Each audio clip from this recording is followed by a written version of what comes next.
What's up, spell slingers? My name is Garion John Wells. I'm Drew Flitton. And I'm Cory Janibagian. And this is Untap Upkeep. Drink.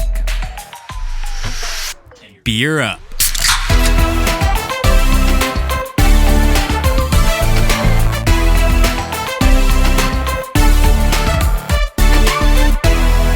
What's up? What's up? Welcome back, guys. Today we're going to be continuing our color wheel series. We're going to finalize it with the color green. That's right. Ooh. It's episode 5 of the Color Wheel series. Green, last but certainly not least. Oh, certainly not. Red's the least. Shut. No, we're going to get into it, but See a first, fight up in here. we got some beers in front of us, very green and we're going to need to review them real quick because I'm going to chug mine. Delicious. The first one, I'm rocking the 10 Barrel Brewing Company Crush Cucumber Sour. Now, So we were kind of suggested this one, or maybe not this one specifically, but Cucumber Sours by Sam from Ristic Studies. From Ristic Studies. So, like, me and Cory really like sours as a general rule, but I'd never even heard of a cucumber sour. And as soon as I heard about it, I was. Oh, yeah. I love. We started talking to Sam on Twitter, just kind of like, hey, have you ever tried this? Have you ever tried this? And he was like, oh, I've never tried very many sours, but I really like this cucumber sour. I was like, oh, God, we're going to have to find one of those because that sounds delicious. And then we got this nice session sour from 10 Barrel. If you like sours, you think sours are refreshing. If you like cucumbers, you think cucumbers are refreshing. You put those two together, you have the most summer beer of all time. Banging. This one we've got here is actually a Utah beer, so it's 3.2%. I'll 17 be honest. IBUs. This is my favorite sour I've ever fucking tried. It's so good. This thing is amazing. Yeah. I hate sours. And I mean, you'll see that as I talk about my beer. But first, let's let Cory talk about his. But this cucumber sour is So, super out of all the sours, I actually ranked the cucumber one on the bottom, Which is strange. which shows you how good the other ones are because cucumber one is one of my favorites. The raspberry was very good, but I think this one's better in my think opinion. the tangerine and the lemon. Ooh, God, those are so good. I can imagine They're lemon so would fit. citrusy. Yeah. But Man, that so thing's really good. Yeah. I'm rocking Fresh, tart. the Seaquake Hazy IPA, 7.2, 35 IBUs. We don't hate IPAs on the show. It's just we don't usually. They're not our go-tos. Last choice. Yeah. Well, I feel that a lot of IPAs, just- especially modern IPAs, have just become a little too strong for our Yeah, taste. they're kind of a lot of them are bitter for bitter's sake. Yeah. which a lot of people like. It's just not what we sort of gravitate to. Yeah, I was just going to say this about the Hazy IPA. The beer that we were drinking on the last episode, the double chocolate stout, was Yeah. what, 60 IBU or something like Yeah, that? it's almost as twice as bitter. This as one's 35, and it still, to me, tastes really bitter. And I think it's like the type of bitter. This one's like a plant-based bitter instead of a malt coffee bitter. Which, the people who really like those IPAs feel that's like crisp and refreshing, but I still think that the hazy IPA that Cory has here is very nice. I like that it's very citrusy and fruity in its taste. The hops really brings those kind of characteristics to it, and that the bitterness is kind of like a lingering aftertaste rather than a bitterness for bitterness sake, as Cory was talking about. I think that hazy IPAs are my preferred type of IPAs because it brings I those agree. sort of flavors. Same with like unfiltered IPAs, just because they bring a lot more fruity characteristics rather than just like the piney bitterness. Yeah, it's not just bitter. Yeah, just IPAs just in general can have a lot of different flavors. Specifically, hazy IPAs are usually citrusy, and so if you like citrusy beers, then Yeah, and hazy you can, IPAs are when you're a safe comparing bet. like the color between yours and mine is lighter, but it's also like almost completely clear, where yours is quite murky, hazy. Yeah, just golden orange. It's good for an IPA for sure. Yeah, I think it's a very pleasant IPA. And then I'm rocking the Sea Quench Ale. This is a session sour from Dogfish Head Brewery, 4.9% and 10 IBUs. So it's not really bitter at all. down there. But I'm not a fan of this one. To me, like, this is a Gose, which is a kind of salted sour, right? And to me, it tastes like you took like a very salty, sour, like lime taco or something like that. Enjoyed it and then kind of threw it up a little, or like had like one of those weird burps. I disagree 100%, but I see where you're coming because it's kind of vinegary. It's sort of got that. It's very acidic. Yeah. That I think burn. you and my wife are kind of similar. In My the way wife. my wife. You're very similar in the way you perceive sours. It's kind of like she's really against cilantro. She just hates I agree. the taste of cilantro. I agree. And I would eat cilantro as like the base to my salad. Oh yeah, No. fuck with cilantro. And so I you think it's don't one of do those that. things where, See like, that? if you don't like sours, they do taste like bile. It tastes like way too acidic for you. See, But the if you odd thing like is- sours. This one, it's actually less limey than I thought it would be. Oh, really? Like the lime for me is very front and central, and it is a black lime, which is one of the aged limes. Yeah, it's just a weird way But to it's just process real limes. tart, and for a sour, it's less fresh than what you would normally think of as a sour. It's kind of a dank sour. I love it. It's my favorite of the three here. Oh, really? Oh, no, God. definitely not. So good. But yeah, it is quite tart. So if you're adverse to the tartness of sours, it's probably not the first one you want to. Yeah, I really like it. We've had it. Gary and I, we said we've had it a few times. Yeah. Yeah, this is kind of, it's a mashup between a Kolsch and like a Gose. And that's kind of it's like slightly funky, like just slightly funky. And then that kind of like salty sourness that you get out of a Gose. Me and Drew are a little funky. Okay. I disagree. I'm I'm not. feeling a little hazy. That's, I think, enough of the beers. We'll now, get back let's to it talk for a minute. Magic. But let's get into it. All right. So, as always, we want to start this episode by talking about the Mark Rosewater quote from 2014. It's Blog-a-Tog. White seeks peace through structure. Blue seeks perfection through knowledge. Black seeks power through ruthlessness. Red seeks freedom through action. And green seeks acceptance through growth.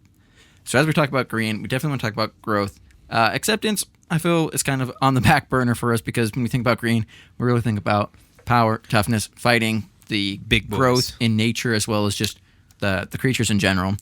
It's kind of hard to personify seeking acceptance, which is kind of an internal emotion on cards. But I think green gets the point across that it's very much about growth. Yeah. So we've kind of broken this down into a few different categories. The first being that nature is the law of the land, where white wants to create its own laws and follow man's law, and blue kind of wants to reinvent the laws. Green lives within the laws, which are created by nature. The natural order of things is the way that things should be. The second category we have is just strength. Green focuses on the strong. If we think of the word evolution, the strong survive and the weak do not. The next category is sort of in the same vein. It's growth. It's about, going from one thing to the next, being able to grow with your surroundings, being able to change and evolve and become the most powerful thing or the most efficient thing. So let's take it back and start with nature and how nature is the law of the land. So Garion was getting into this, and this is exemplified extremely well with card Natural Order, both in just flavor and what it does. And it's just how it happens out in the wild. That's the way it's supposed to. We should just take that and go with it. That's the natural way of doing it. And this idea just weaves through all of green. And you can see this in cards like Survival of the Fittest, one of the more famous green cards. And then through a mechanic that green relies a lot on for removal, which is a lot of the fight cards. These are cards like Prey Upon, Savage Punch. yeah.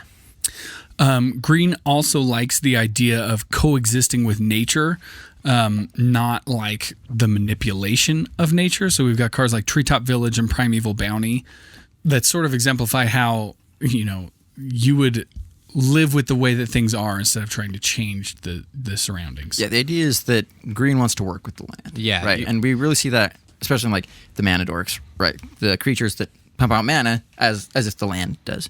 Yeah, sort of being in tune with the land itself. Yeah, exactly. And we all see this with like the green untap themes, which heavily focus on untapping lands, like Juniper Order, Druid, Arbor Elf, Elder Druid, really just trying to work with nature as much as possible and as efficiently as possible to make sure that you're benefiting and the world around you is benefiting, right? You're not trying to detract from nature. You're really just trying to help it grow and to be in harmony with it. Yeah, if you think of the idea that you're drawing all of this mana and all this power out of the land and using it, and all of these creatures are sort of just exemplifying that, and like you said, making it the most efficient way possible. Yeah, another thing I really like about green, probably because I'm such a black forward player, is that green has a pretty strong emphasis on life and death as well. Not necessarily in like necromancy or It's not a parasitic way, right? So we've got like reincarnation and regeneration instead of just bring something back to life for the sake. Yeah. So we've got cards like Pattern of Rebirth, Life from the Loam, Life's Legacy. So it's not just bringing back creatures, it's also bringing back lands. It's also working with your resources to reuse and recycle what you've had. Yeah, this is, I think when people think of green, this is one of the stronger archetypes that comes out. Just Golgari, graveyard stuff, just bringing things back, whether it be lands or creatures, and just reusing them and just getting all that value from them. Yeah, and for a color that is so connected to the land and the world around them, they have a very strong emphasis on protecting the area around them, especially in these woodland realms, right? So green creatures often act as protectors over the trees and the creatures living there. We see it with Elvish Vanguard, Titania, Protector of Argot, Axebane Guardian, Timber Protector. Like even in the names alone, that you see what they're trying to do. They're literally protecting the woods. Yeah, and then you see things like the Thalids on Dominaria, which the Thalids are literally the shepherds over the Saprolings, right? They're literally like plant people. Yeah, they're these fungus individuals. The fungus among us. Thank you. That really try and like make sure that the world around them is cohesive and evolving in a positive light, rather than, again, like we keep saying, like this parasitic way that just takes what it wants from nature and doesn't give anything back. Yeah, black kind of does it within greed, and green sort of, it's hard to, show in card text, but green does it sort of through love of the land. Yeah. It's that they like restore nature. We see it in Blighted Woodland where they like shapes it. Yeah, exactly. Like it guides it, but it's not in a way that it's forcing the land to do anything.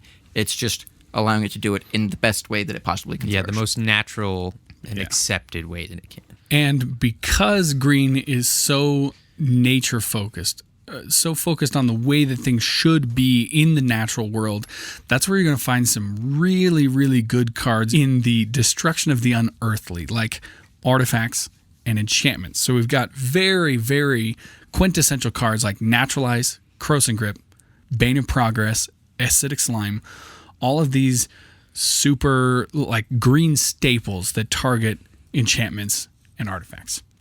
They also sort of have, they being green, has as a whole an aversion to flying. So they've got this sort of anti-flying seed growing throughout the entire color. Cards like Plummet, Windstorm, Deadly Recluse. This is often where you find a lot of cards with reach. And then you've got cards like Return to the Earth, which is sort of both anti-flying and non-natural artifact and enchantment. You see something like Return to the Earth, where things that are not of this earthly world, things that are above the earth, or think that they are above what like the natural order of things is, kind of just get shut down. Yeah, green sort of tends to be bigger things, but on the ground, and this goes with the idea that anything up in the air we don't really like. We don't want to deal with. Earth, man. Whoa.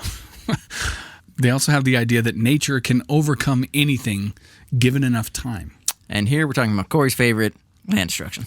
I don't know if it's my favorite. And here we're talking about, fucking love it, Cory's favorite, land destruction. Yeah, I'm cool with it. And here we're talking about Cory's favorite. I'm a Gruul player through and through, because those are... There you go. Those are heavy on the land destruction, even though... But I will say that Moon Volley, Acid Moss, I fuck with. Yeah. Like Creeping Mold is good, Ice Storm is good, but the Acid Moss is tight. Yeah, I think a lot of people don't think of green when they think of land destruction. Yeah, they usually think of white and red. But white. Green is very efficient at it and usually gets some sort of added benefit from it. Yeah, and you can see the flavor of how green kills its lands, mostly in the artwork, and maybe like the card titles, like Acidic Moss Wanvuli acidic moss. Wanvuli, yeah. Creeping mold, ice storm. It's like the way that nature would get rid of the lands or overrun the land instead of just like I burned it to death. Instead of blowing it up, it just takes it over. Yeah, it's not like the people are destroying it through wear and tear over time. It's just nature is reclaiming the land as it should be. Yeah, using fungus and nasty Mold. spores. Yeah, mold.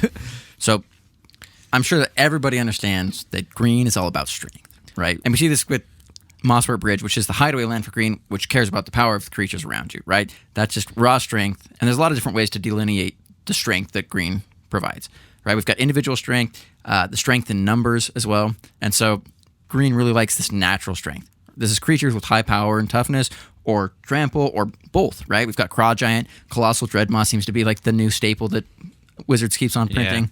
6/6 for 6 with trample. It's just a very efficient creature with trample. It's probably bigger than everything else on the board. It's going to get through. It's going to do some damage, and it's going to eat things alive.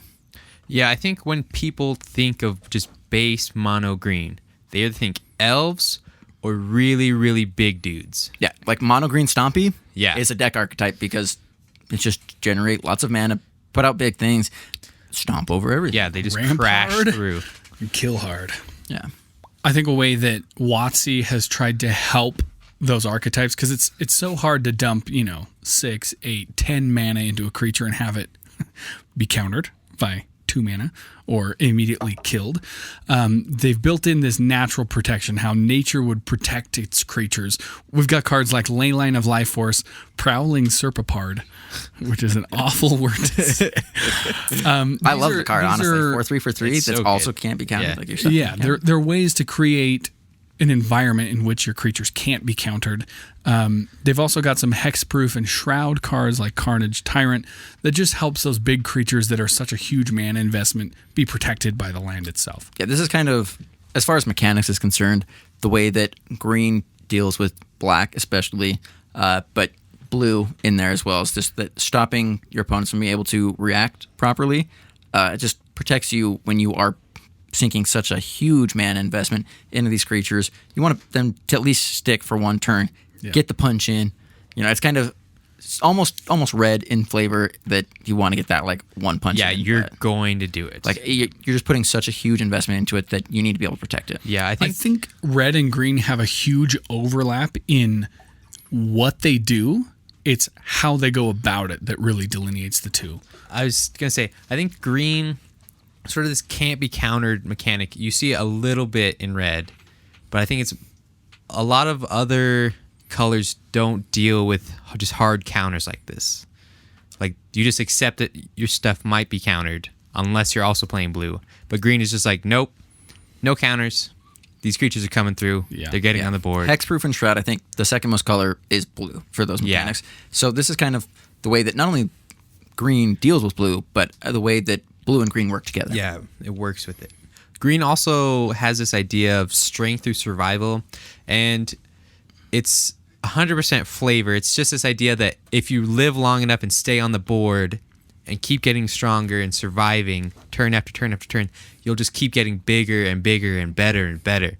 And so these are cards like Champion of Lambolt, Scoop Mob, Protean Hydra, Primordial Hydra. Another thing that green often associates with itself with is Hydras, which are usually just put all of your mana into this big just thing. Yeah, I'm currently like teaching my 7-year-old how to play, and he's super nerdy. Obviously, we're playing Magic. He loves science, and so when we talk about green, we always talk about evolution. It's like if you can beat out this turn, you evolve, you become better. And I think green is just such a huge exemplification of that theme of just being adaptive and being, survival of the fittest, just being ready to go, ready to get bigger, ready to enable yourself to win through evolving. Yeah, and you see that kind of through this idea that green has, sometimes it needs a little help along there, right? We've got supernatural strength that comes in, whether that be through like these temporary pump spells or like enchantments, things like that. We see giant growth, gift of strength. One of my favorites, Berserk. Oh, yeah. these are just ways that you're trying to push through damage often. You're protecting your creatures in combat. Whatever happens to be, these are instant speed effects that really help your creatures survive and maintain a board presence. Yeah, based on the lore, it's kind of like nature giving its creatures an extra little magical bump to just keep them around for a little longer. A lot of them are like, like you said, combat tricks and things like that. Yeah, I mean, Giant Growth is the classic. Yeah, I think everyone knows. 1 mana, it's your +3/+3. It's part of this cycle that's super old as, I think, Alpha probably. But every color got a 1 mana 3 something effect. You got, Lightning Bolt does 3 damage. Giant Growth gives +3/+3. The white one gives 3 life. Black one, I think, does. Black one is Dark Ritual, which is 3 mana. 3 mana. And then blue is draw 3 cards. There you go. One of those is broken. Is way better than everything else.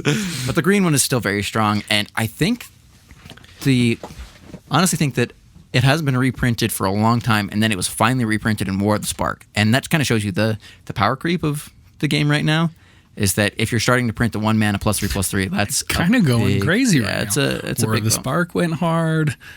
Modern Horizons obviously was crazy. M20s went pretty hard. Yeah, M20 definitely had some very strong cards in it. We'll see how they play out in the long term. We also mentioned last episode that red does some token generation, and it may not be like the most quintessential color that you think of when we're talking about token. Green fits that a little bit. Yeah, green. Sorry, I love bit more tokens. on the head. Yeah, tokens is, I think, probably my second favorite thing. Like, it goes enchantments and then tokens. Yeah, it's the idea of strength in about numbers. right. Yeah, if I can do both, I'm gonna do both. But yeah, Spoilers, he has a deck that's built around that. Both. who knew? But yeah, like green is very, very good at token generation. A lot of it you'll see is going to be elves. Yep. You got Lisalana Huntmaster, Imperious Perfect, but it goes beyond elves as well, right? Sylvan Offering, Avenger of Zendikar, very, very strong card. And of course, probably one of the most, if not the most famous card from green at this point in time, Doubling Season. One copy of a token is good. 2 is better. If you can always just be pumping them out, you're probably not going to lose. Well, when like 3 or maybe 4 of the main creature types of a color are built around token strategies, like elves, saprolings, elementals, sort of in a way, like that color wants to go wide sometimes as well as big. Yeah, when you look at some of the stronger pairings that green has, a lot of it can produce tokens, whether it's the black-green or white-green, whatever. When green is thrown into the mix, tokens become an option. And that is because of cards like Doubling Season or Parallel Lives. Like, there's just very strong offerings from green to increase your token count and just be very efficient in how you do it. Yeah, I think Doubling Season is one of those cards that's just, it's not necessarily a card that goes in every deck, but every deck that needs a Doubling Season has a Doubling Season, and it's just too good. Yeah, it's very, very, I was going to say broken, but it's just much stronger for it if it can use Doubling Season, and that's because it just cares about counters in general. It gets out of hand so fast. +1/+1 counters, which green absolutely loves. It's got loyalty counters, and then obviously the token doubling. It's just an insane card, and it's absolutely what green wants to do. Green loves Doubling Season because it wraps it all into a nice little package. It's all about increasing all of the strength of your horde. When we talk about increasing strength, we've got a couple different ways that green will do that. So we've got the pump and dump on one creature where we're looking at how many creatures we have and we're choosing our best and giving him power based on our army. Like everybody's supporting our leader or our, or the guy that gets through. Yeah. The champion of the people, basically. Like, this comes the exalted type mechanic for green. Yeah, this is personified in cards like Strength in Numbers. And then we've got the mass pump, which is sort of I don't know about you guys, but this is where I get super scared of any green deck. No, this is where you lose. Yeah, this is the part that I love in green because it's so unassuming for a little bit. Like, I mean, Elf Ball, we take it as an example where you just, it's just a bunch of little elves, and then all of a sudden, Crater Hoof Behemoth, you're dead. Yeah, it's like, I'm not using these elves to attack. These are my ramp cards. These are lands. What are you talking about? And then, you've got cards like Beastmaster Ascension, Azuri Renegade Leader, Overrun, and like you said, Crater Hoof, which is just the worst fucking card in the world. I think a lot of people refer to this mass pump like go wide, go big as an overrun. Yeah, they're overrun effects. So there's a lot of different cards, like these ones are just some of them. But if you hear anybody talk about overrun mechanic, this is what they're talking about. Make a lot of little dudes and then pump them all up and then just kill everyone. Yeah. Yeah, and this kind of ties us nicely into the last major topic of green, which is just growth. Like we heard about it in the Morrow quote, but you hear in just cards, we've got giant growth, titanic growth, and we'll see this a lot in previous sections where just green is very efficient at growing creatures, taking these small creatures, evolving them into better creatures, and it's just a theme that is throughout green, and green is just very good at doing it. Yeah, the mana symbol for green is a tree, which is literally growth. It's built through it, through and through. Yeah, we've got creature growth, which comes in cards like Might of Oaks, Berserk, Momentum, Avatar of the Resolute. Green does a really good job of ramp. We've said it 100 times. It's trying to grow its creatures and it's trying to grow its land. So you've got one of the most like quintessential green cards, I think. Exploration. You can just play extra land. Yep. Per turn. You just outpace everybody. Yeah, it's really good. And then you got cards like Rampant Growth, Karametra's Acolyte. There's tons of green ramp cards. Yeah, I think when people think of ramp, just hard ramp, it's green. Just Kodama's Reach, Cultivate, Sylvan Scrying. Just there's almost too many. They're good for a reason because they just get you so far ahead. Yeah, there's a reason why when you think of EDH, oftentimes you think probably green is going to be on the list of your top as far as colors are concerned. And that's because ramp is just such a very strong mechanic in a multiplayer game. Yeah, if you get access to land ramp and ramp on top of creatures, you just get so much mana so When you're quickly. trying to outpace a mono red deck when it's one-on-one, you have to be fast. When you've got 4 people, 5 people at the table, and you're trying to last into the longer game, ramp becomes extremely important. Green can just supplement that in nearly any deck. Yeah. It's not just like trying to outpace your opponents, but it's just kind of like skipping turns because when you think about it, your opponents get 3 turns for every one that you get. So if you can skip a couple of those and just beat them that way, then it's a very effective way just to get ahead on board. Yeah, anytime I find a commander or a couple commanders that do similar things, if I can find one that has more colors in its color identity, including green, almost always I'm going to select that. Even if it does its ability slightly less efficiently, you just know that you have such an advantage of being able to build your board state quicker.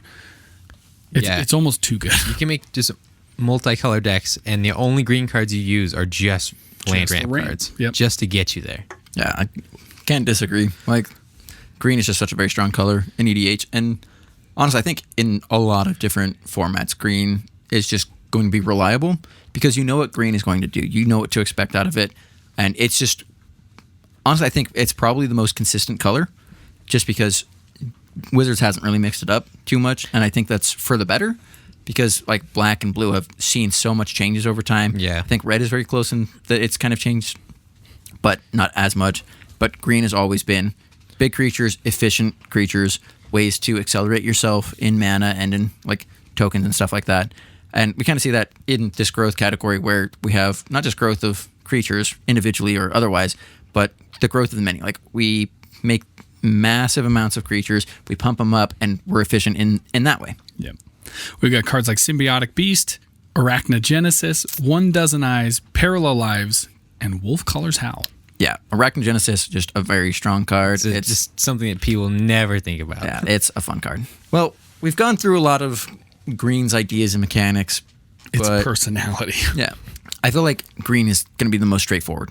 Yeah, episode might be on the shorter side, but it's just because green it just does a few things, but it does them so well that you know what's happening if you're playing green with or against green. Yeah, green feels like it has a lot of repeats over time, but it's just different iterations of the same cards. And sometimes they're more efficient, sometimes they're a little slower, but that's kind of dependent on the format that they're in. Yeah, it just doubles down on the same effects and just gets better and better. And If better. it ain't broken, don't fix it. exactly, which Green I is think a very nostalgic color, and it ties so tightly with its lore that it's just. I would encourage people to go back and not only build more green decks, first of all, but also like look at your card titles, look at their abilities, and look at the art, because everything is so intertwined in green. It's just a badass color. And I think that this kind of is underspoken, but look at the flavor text. Yeah. I think that flavor text says such a massive amount about the lore of the cards, even more than the art, is that the lore of a card is so dependent on the set, the art, flavor text, everything together. And so looking at all of it together kind of paints a picture of what is actually going on. Yeah, I think some of the most famous cards in all of Magic are actually green cards. So these are cards like Gaia's Cradle. Yeah. Cards everybody knows. Birds of Paradise. Llanowar Elves. Llanowar Elves. Like, everybody knows all of those cards. Yeah. Because they exemplify green so well. Now, before we get into some of the more finite mechanics and creature types, I want to go back through and give another quick review on these beers here. I guess I'll start it out here. I've noticed Still Drew has tastes been like throw up. sipping slightly less than normal. It's not my favorite beer. I've had many a beer in my life.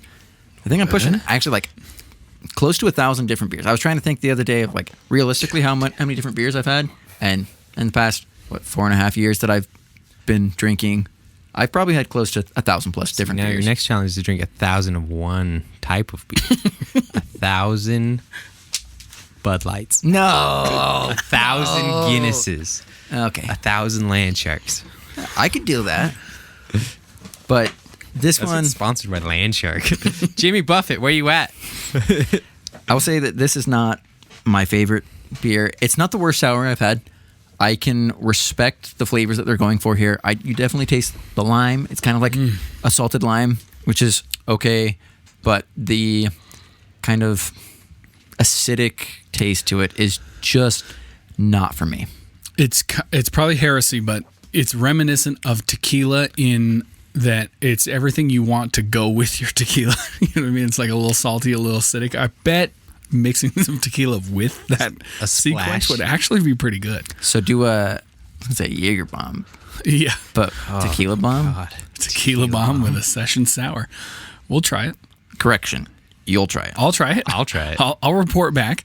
It's super sour, super tart, a little funky, and not super fruity. Unfortunately, like a lot of the sours, you kind of want them to be like fresh tart. This is not that. Agreed. Like the lime is definitely present, but I feel like it's not. But it's it's not black overwhelmingly lime. there. It's more of a drier yeah. sort of citrus. Yeah. I agree that the salt is pretty prominent, which kind It's of definitely a takes gose, away which from is the salted sours. They're okay to me. Like I'm not crazy about them, but everyone else seems to like them. So good on you. I do like them. So I was drinking the Seaquake IPA, hazy IPA. The can is dope. I'm definitely feeling it at this I point. I like the can a little more than I like the beer. I don't know. I don't think it's the best hazy IPA. I've had a lot of hazy IPAs because they're More mild. they're a lot more mild, a lot easier to drink on the IPA scale for me. And this one's really good. I do like it. I would definitely get it again. I don't know. Absolutely. I think that it's not my favorite my IPA. favorite, yeah. Honestly, my brother's IPA that we had before the first episode that we ever did was Oh, the one that he homebrewed? was one of my favorite IPAs just because it was so crushable. Like it Yeah. was so good, so just fruity and aromatic. But this one I honestly rate very highly. I think that this is a very good IPA. I think that the fact that they're able to put so much flavor into it without just shoving this bitterness down your throat is it's definitely notable. It's like something that you should praise. The fact that it's 35 IBUs, I think that says a lot about how much just flavor comes out and very little bitterness. It's super easy to drink. I think for a lot of people, the hops is just something that's overwhelming. Yeah, it's intimidating. And because of that, exactly. It's intimidating and you don't get to appreciate the flavor that hops bring to the table. And I think that hops in beer is something that becomes understated because of that. I think that hops are just a necessary component and sometimes it's a necessary evil, but in this case, I think that they balanced it very well to make a very delightful beer. I think this is a fantastic, perfectly good summer ale. Oh yeah, shout out to Seaquake, Crescent I City. mean, hops are like the quintessential piece of beer in general. Yeah, they're but one I of the think that four. There's The first word that comes to me when I drink that is complex. Like you said, you get hops. It's super bitter for a guy who doesn't like IPAs. But there's fruity notes. There's a little bit of like beer funk. There's some citrus there. I totally agree with both of you guys. It's absolutely one of the better IPAs I've ever had. Yeah, I think when I bought this beer, I only got this one hazy IPA because I didn't know how it was going to be. Yeah. But then I tried to get, I think I got Garion's brother Sean, just a straight up double IPA. Which, honestly, like, even though it was a double IPA, the way he described that beer was... Oh yeah, I didn't get to try that one, but I think it was like brewed with pine And juniper. which sounds like a Sean beer through and through. He drank all of it before he even got home, so I never even got to try it. Yeah, I was a little bit mad, and I went on a trip to Oregon, and I told Sean, I bought you 2 beers, but you're sharing them. Because after Cory had I his... should have told him that. Yeah, I was a little upset because I wanted to try that one, Yeah. even though I'm not big on IPAs, and double IPAs absolutely kick me in the teeth. But at the same time, double IPAs are hard. I want to try Yeah, it. he described it as drinking a tree, but that sounds amazing. Yeah, I sound like, especially Honestly, with that juniper. sounds like exactly all of the alcohol things I don't fucking like. I don't like gin, and I don't like super hoppy IPA. But I think in this context, like where we're reviewing it instead of just trying to smash a whole beer, Oh yeah. I think it would be interesting to try because, like you said, they are complex. Like if you can get past that first like pucker of oh my god, there's a plant in my mouth, there's a lot of flavor there. Yeah, as Sean described, a couple years ago, we went to Seattle, and we went to Elysian Brewery, and they've had some very, very good beers over time. And he got the Space Dust IPA, which was the first yeah, one that's a good from one. from Elysian that I art had is tried. Fucking sick. And that one actually like brought me into IPAs in a new light. And then he had this other one, which I don't know if it is a classic that they have or whatever, but I think it was either lavender. It was a lavender beer because Yeah. I tried his and immediately ordered that one. Yeah, and it was a tasty beer, but it was so different and unusual. It's a lavender IPA. IPA, yes. Yeah, it was And incredible. That's bizarre. It was. It really was. It was. I didn't very, like IPAs back then. Very tasty. So it was good. enjoyable. It was crushable, as they say. Yeah. And it puts IPAs in a new light for me after that. Speaking of crushable, oh, I've got Glad you picked up on that. Yeah, I've got the 10 Barrel Brewing Company Crush Cucumber Sour. Now, the one I've been sipping on was a little itty bitty can, and it was the Little baby 3.2%. It's the Utah beer. Those of you who have listened for a little while, you know, we're based out of Utah. The fucking beer laws are weird. 3.2%. We don't support it. We don't. No, we do not. We like our beer to 3.2% have is some like the flavor. limit that you can stock in grocery stores. So I just picked some of these up because they looked delicious. But it turns out that Drew had a very similar idea while he was in Colorado. Is that where you were at? No, this one I actually got when I was in Idaho. The motherland. Shout out to Marcellers, as always. Whenever I yeah. go to Idaho Falls, I always go to Marcellers. They had the hookup. And We I saw- decided, since everybody has a taller can than me and I'm drinking half as much, not half as much, but close, we're going to crack both of them open, right? Yeah, so this one's the Garion Idaho already version. had the Utah, and now we're gonna dive into the Yeah. full flavor, so I'm going to go for the first sip, Which because this is- is the sour that I can enjoy. the one but- that I usually drink. This is the Colorado version. Yeah, Idaho version. This is the 5% crushed cucumber sour. And so this is the full strength version. We actually finally get to enjoy that instead of the Utah version. But Marceller's hooking us up as always. They're fantastic to us. And they are honestly just, I don't know, like I love just the massive selection. Like if you have a beer store that just has, I don't know, they've got like 200 plus sometimes. Like it's insane. I love the selection. It's a tiny store, but one wall is just beer, and the other wall is just wine. Yep. And so anytime we go back to Idaho, that's where we always go. So I don't know if you remember what the Utah one was like, but there absolutely is a difference. I would guess they water it to get the percentage down of ABV. Yeah, that's definitely kind of what it feels like. But that is definitely, it's more of a full-bodied flavor. It's like a little more that takes zingy me on back. the tongue. Yeah. Honestly, it reminds me if you have like a nice beer, and then you have like a light version of it. Yeah, exactly. Well, I think that's what they do for a lot of the light ones is water them down. But holy shit, that's delicious. First of all, That's a tasty beer. extremely fresh, tart but not crazy tart. Yeah. It's got a nice sweetness to it. The honestly. cucumber is weird. Like you wouldn't think that it would be good, but it's so good. It's fresh and citrusy in the way that the meat of a cucumber is, but it's not bitter and rindy like the outer edges of a cucumber. That's a good way to put it. Yeah, it's so good. One of my favorites as far as sour goes. Although, Bro, you gotta Still try a the massive fan of lemon, the dude. Dogfish. I know. The lemon and the tangerine. We're gonna one. have to do a whole Or maybe it's crush an episode. apricot. I don't know. It's Oh, so that would be a fun episode. Let us know if you guys want that. But before that, let's finish this episode on green. Let's talk about mechanics, and I'm going to jump in types and such. to the creature types. So obviously, green. Classic You can't talk about creature green type. without talking about elves. Elves. Right. More recently, we've gotten dinosaurs, which after the errata, turns out there were some old beasts that happen to be hidden dinos. Oh god. We got druids, archers, beasts, which is just a classic one. Hydras is that big punchy green one. Yeah. A little bit of thalids, tree folks, saplings, and if you want to throw a little bit of spice in there, spiders. gross. I respect him.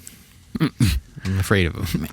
Some of the quintessential like card mechanics that green embodies: fight, trample, reach, and then this poison and venom theme, which you guys know I'm not a huge fan of like infect counters and shit, but I think the way that it ties into the natural order of things and like the lore that green embodies, I do like that it has some of that poison and venom.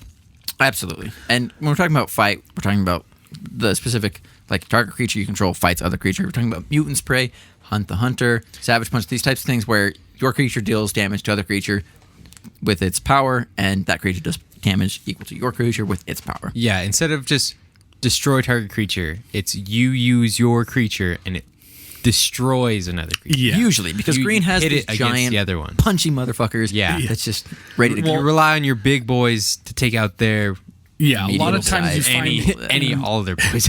yeah, a lot of times you find in gameplay where like you attack with a big old fatty, he doesn't have trample and someone chumps with a 1/1, right? So this is a way that green circumvents that. It's kind of like mutants prey, like they say it in the name prey. Like this is like hunting. This is me saying I'm a big creature and I'm going to decide to kill this other big creature because I know I can beat him.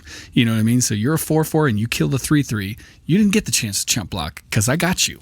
Yeah, in that same vein, we got Prey Upon, of course. Yeah. Just a classic, just, I'm going to eat you. Yeah. Like, I am bigger, I am stronger. I win. Simple. Same kind of ideas in Trample, right? Aggressive Mammoth, Yep. Brawn, very good. Like, we talked about Anger before. Anger, one of my personal favorite cards just because of the way that gives everything haste and allows you to sacrifice the creature, whatever. Like, I love Anger. But Brawn is the incarnation in green where if it's in the graveyard and you control a forest, your creatures get trample, and that's massive in green because not all of your big fatties have trample. They've got other abilities perhaps, but just give them trample, run over everything. Yeah, this is it kind of contrasts, or it goes well with red, which is high power and just trying to break through and do as much damage as possible. And then green has the high power and the high toughness, so it's just big dudes all around, just getting through no matter what. Yeah, it's gonna trample over everything and survive, and probably get stronger because of it. Yeah. Yep. Green places emphasis on all their big dudes surviving and keeping going and all this stuff, while red just throws big dudes at you. Yeah, it no just matter chucks what. it at your face. And Yeah, it's like, it doesn't care, but green wants to keep them around and make them bigger and bigger and bigger. Yeah, there's a reason why Fling is in red, not green. We've also got Reach, which is sort of another mechanic of like hating on flyers. It's very prominent in spiders, but it's in a couple other. Yeah, we got Grazing Whiptail, which honestly surprised me at like how strong of a card it was, but it's 3/4 for 4. You'd probably still play that, but with Reach, it just kills every good. little dude. yeah, it gets rid of It's a got lot one hell the of a annoying- tail is what he does. It gets rid of a lot of annoying People blue don't and swing white into flyers. that shit. Like Yep. blue white skies, me Grazing Whiptail. Guess what? I win. Yep. bud. We've also got Giant Spider, and then Atsakan Archer. there's a lot of archers, aren't there, in green? Yeah, Archer is actually one of the subtypes of green that is kind of Lots of elves and Yeah, it's kind of something that I think is understated in green, but they went through and errated a lot of the creatures that had bows and made them archers, and a significant amount of them were in green, and they have reach because thematically it makes sense. Yeah. What's also cool about a lot of the archers really is that not only do they have reach, but they have these big toughness. So they can, swat some of those little bitches out of the sky, that are kind of like coming in quick, like a lot of the birds and things like that. It's sort of a way to combat that strategy of like a bunch of little weenies coming over the top. They say, nope, I'm hunting you, get you out of there. And they don't die to that combat. And Garion kind of talked about the infect side of it, but it's not just infect when we're talking about poison and venom. Right. It's also death touch. Which is huge. Yeah. In green, death touch is actually almost as common as it is in black, right? And so we've got Sedge Scorpion, Deadly Recluse, which I think every time I see it in a set, I know that the flyers in the set are probably very powerful. They have this 1/2 for 2 that has reach and death touch to make sure that you can handle the flyers in the set. And it tells me that the set's going to be powerful in its flyer category, so that you have to run this sort of thing. And I'm always going to pick it up and draft. Oh, yeah. And I love that they do it in such a lore-centric way. Instead of just saying, "Oh, random creature has death touch," death touch, right? Like sense, black is very plague and like disease. Green goes the other way. It's like literally venomous creatures in the world, like spiders, snakes, and spiders. It hits you just once. Scorpions. You did. Yeah. You don't want to fuck with that guy. Even and then if they're low guys. infect. I mean, we're actually going to have an episode on infect very soon here, but. We're talking about Glistener Elf, Cory and mine's favorite, Triumph of the Hordes. Oh, yeah. Overperformer, just absolute all-star. Game winner. Malira, Sylvok Outcast, which kind of counteracts the infect. Trample and infect. I'm sorry, guys. I'm late to this party. I just read Triumph of the Hordes. You guys are awful people. Yeah, and that's how you win in Omnath. That's true. With 5/5s. Yeah, as if you needed trample and the worst part is you give Omnath infect, and then so then the damage everything down. Yeah. That's whoever you don't hardcore. kill swinging out, you just sack them. Save this for the infect discussion. Yeah. Gross. So another thing that you see in green, I think more than any other color, is regeneration. Right? Yeah. You've got Cudgel Troll. There's an elf that does it. I don't remember what his name is. Azuri Renegade Leader actually has it on him. Azuri does it. And then we also have +1/+1 counters, and one of the more underspoken mechanics, which is lures. We've got the actual card Lure, Elvish Bard, and it provokes the creature of your opponent into attacking so that you can eat it with your big creature. Yeah, I like how lore-centric Lure is too. It's like you find your big creature, like draw the attention, like, oh shit, that guy, go get him, and then the rest of your guys get in for some damage. Trample in with the 10/10. Yeah, it's great. But when it comes to +1/+1 counter, generation and manipulation, green reigns supreme. I don't care what really you say, does. but green is definitely your go-to. We've got Yeah, it's Forgotten not Ancient. just generating +1. It's also, like you said, manipulating. Yeah, and moving them changing. around, like we've got Doubling Season, Hardened Scales. Like I said, Forgotten Ancient, very good at it. Like these effects that are just so strong. And when it comes to a lot of the Simic guilds, like the Ravnican guilds. Yeah, I was gonna say like one of the decks that I was running on Magic the Gathering Online was a Miracle Grow deck, and it was based around just this +1/+1 counter theme, and the green cards honestly carried the deck. Oh yeah, yeah. I think another big subtype of green decks that people think about is +1/+1 counters. Yep. And it's because of these cards, Hardened Scales, Doubling Season, and just the fact that you can put them on every creature and just make everything so much bigger. Yeah, and they definitely haven't gotten weaker over time. Like Rishkar, Pima Renegade, very strong card. Pumps things and adds mana. Yeah. And then the last mechanic that green relies on that one of our friends absolutely loves are fog effects. And these are Which friend is this? Michael. He made a pocket fog deck. So fog effects are basically just prevent all damage. Right. Combat damage usually, but yeah, most of the time it's just combat damage. But there's a couple weird ones that do all damage, and there's like Moon Mist, which prevents damage from non-werewolves. But basically, we have a meme in our group, which is like people know the pocket sand joke, right? And so we have a meme in our play group, which is just pocket fog, which is basically just because of Michael, he just pull a fog out of nowhere in random decks that you would never expect fog, and he just pulls a fog. Exactly. And so it's Got just him. like one man, just like, hey, by the way, It's like, you can't. oh, I'm going to win. I can do it. Do. Swing, get all this damage, do all this math. And then Michael just pocket fogs. You're all tapped out. He wins. Yeah. I mean, in a lot of circumstances, it functions like a Teferi's protection. If you're in a combat-centric Oh, yeah, meta, absolutely. like, Yeah, you just... shit, It's like, nope. I didn't get him. Yeah. Yeah, and usually it's like an alpha brawl effect where you're just like, I'm going all out. Yeah. So one of the things that we've hinted at or just harped on over and over again here is that green is insane at mana ramp, mana fixing, all that sort of goodness, right? It can be creature based, enchantment, land, just increasing the land drops that you can have per turn. It's got landfall randomly. Like, Hell yeah. There are so many ways to include mana ramp in green that it's the best color for it every really single is, time. yeah. So we're talking about creature based. We're talking about Llanowar elves. We're talking about birds of paradise, Findhorn elves. You know, the knockoff Llanowar elves. Is it triplicate elves or what's the Yeah, three there's one? like Llanowar Tribe. Yeah. The it's newest literally one. just Llanowar elves times 3. Yeah. Which you're going to see. I mean, that in the yeah, elves. it's really good. Yeah. 3 mana in green. Also, just If you can untap it, get Yeah, 6 there's also mana. like Protector of Titania or Priest of Titania. I think it is. Yes, Priest.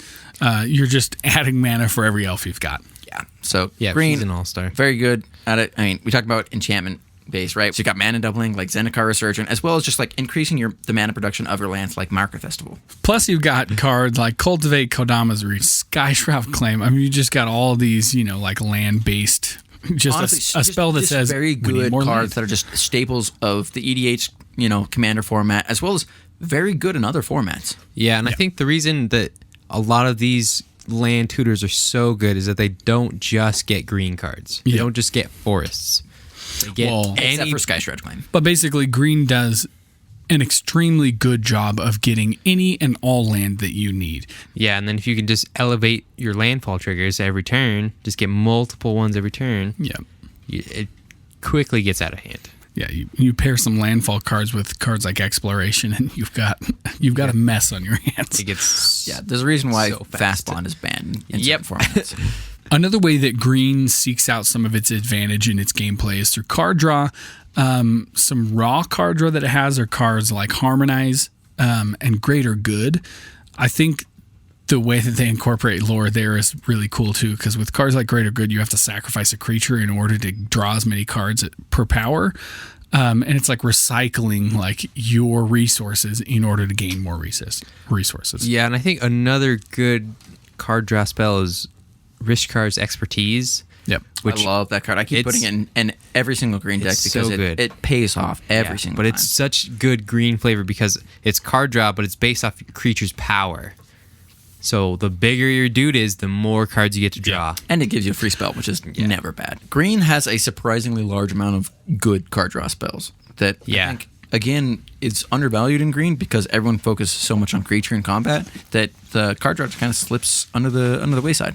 Yeah, I think the reason people just overlook it is because it's literally creature-based card draw. So it's when you cast a creature spell, draw a card. Yeah, you got like Primordial Sage, Beast Whisperer from Yeah, the so Ravnica good. sets, the recent ones. And then Enchantress, my jam. I Yep. fucking love this archetype. Argothian Enchantress, just overperformer every single time you get her out. So good. I just love the Enchantress archetype. instead of just, hey, I'm going to draw a bunch of cards off this instant and sorcery, it's just like, I'm going to put a creature out who's eventually going to draw me cards, or I'm going to play creatures that draw me cards. It's just all about creatures and getting permanents onto the battlefield. Yeah, and some of them are just Enchantresses in general. Yeah. Like, the new Bant Commander, very good. I don't know. I love that archetype. I think it's so fun. And then, of course, we have other well-known draw cards. Greater Good, of course. Yeah, Garion brought It's that just- one up. Yeah, it's just solid. Is an essential part of green. And then we've got our removal. In green, we've got the anti-flyers. We talked about that before. Artifact and enchantment hate. We've, again, talked about that before. Land destruction. Surprisingly strong in green. And then these fight cards where, you want to have the bigger creatures. Green is probably going to have the bigger creatures. And just fight. 1v1. 1v1 me, bro. It gets around evasion. I mean, you have a 6/6 and someone else has a 5/4 flyer. You still fight that creature. Yeah, green, it has good removal, but it does it in different ways. Like, we've sort of talked about this with all the other different colors, but green removal is centered a lot on creatures.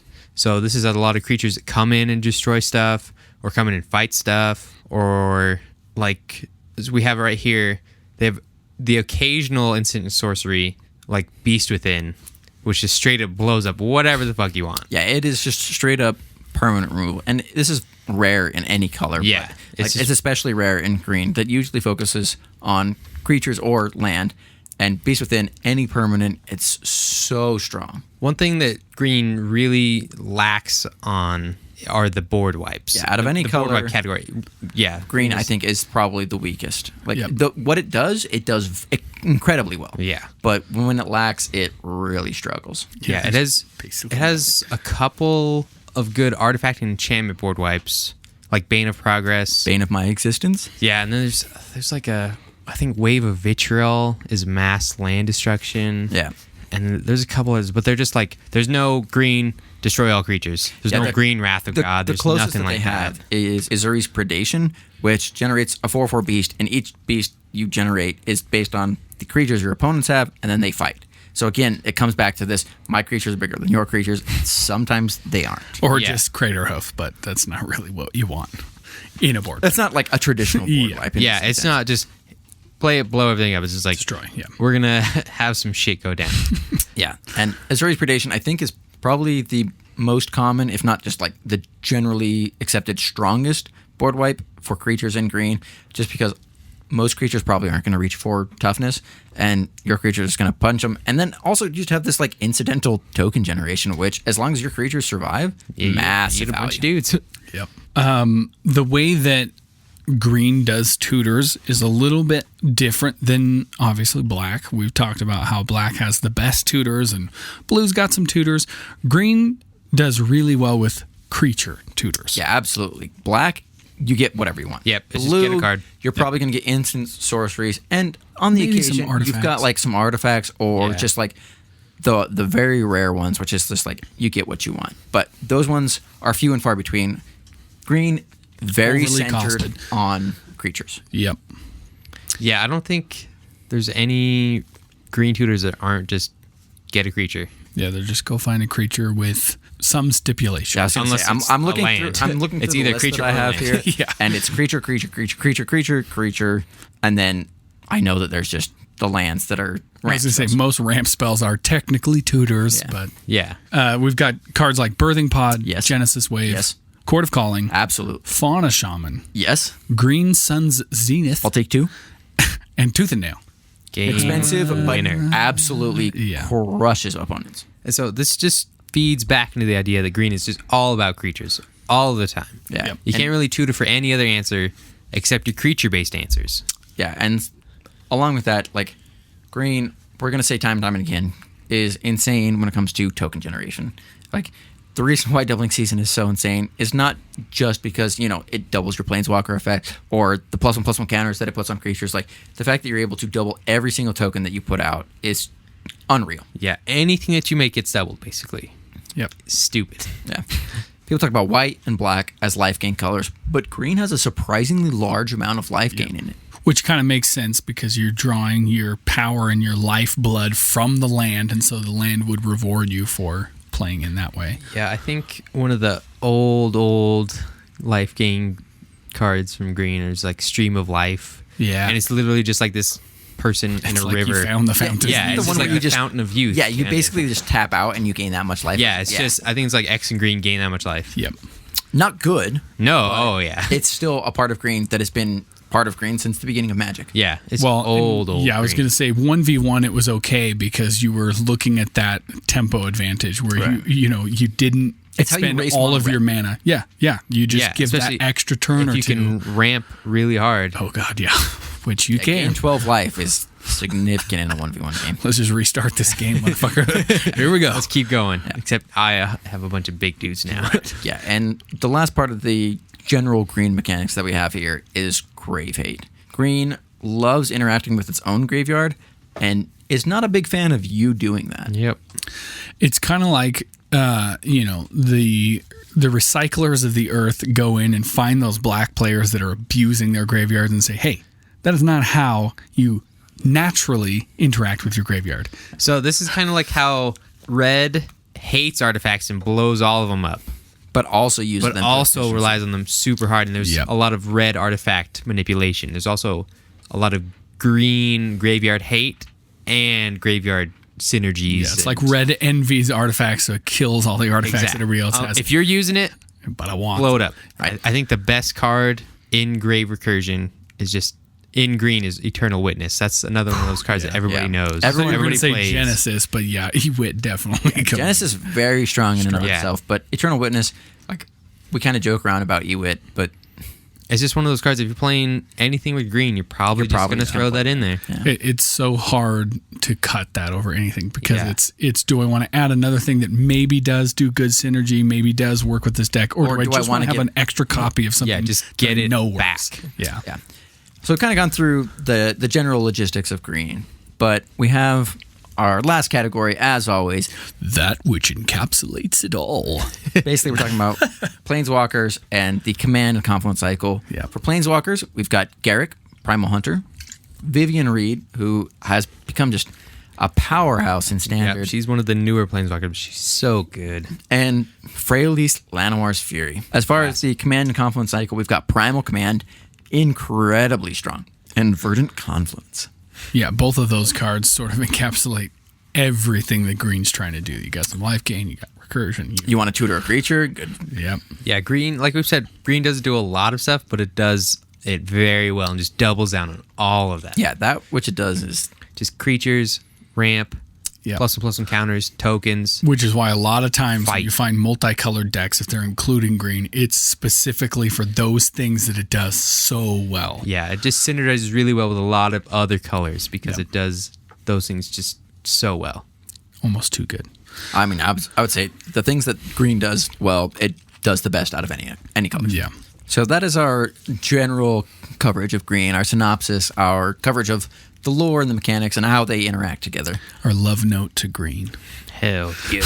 And this is our last episode of our Color Wheel series. We made it. But I'm just going to say that we're not done. Oh, hell. This might be the last of the Color Wheel series, but there's so much more to Magic than just individual colors. We've got the color pairs. We've got the shards and the wedges, as well as the 4-color series.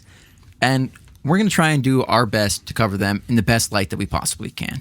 So look forward to that in the future. It might not be the next few episodes, but we'll get to them eventually. And I know I hate to use the word eventually, but we are going to focus on those. We actually have notes on basically all of these color pairs and the shards and the wedges. And so we're going to wrap up our Color Wheel series here.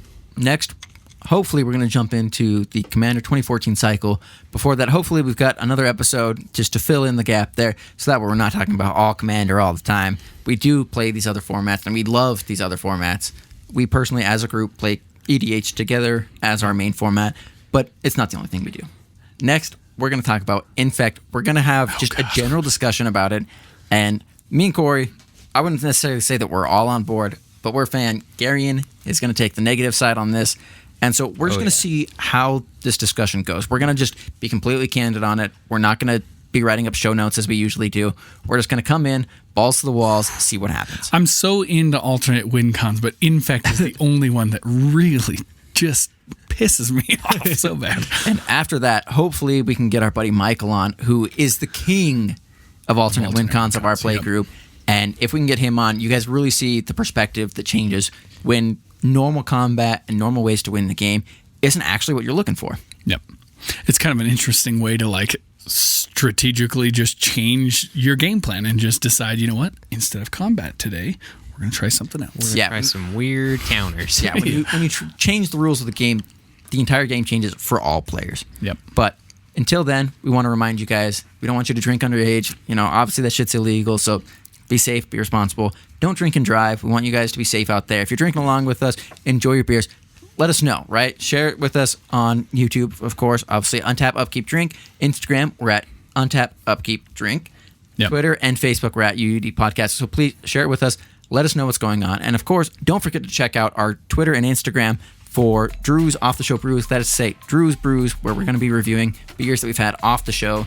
And hopefully you guys enjoy those ones and can check them out at wherever they are found in your local area. Yeah, let us know if you guys have tried any of these beers and what your opinions are, or if you have any beers that you think we would like based off of these beers. We're always looking for more beers. Yeah, we're always interested in more beers, mixed drinks, whatever. Like, if you've got a favorite drink, share it with us. Let us know.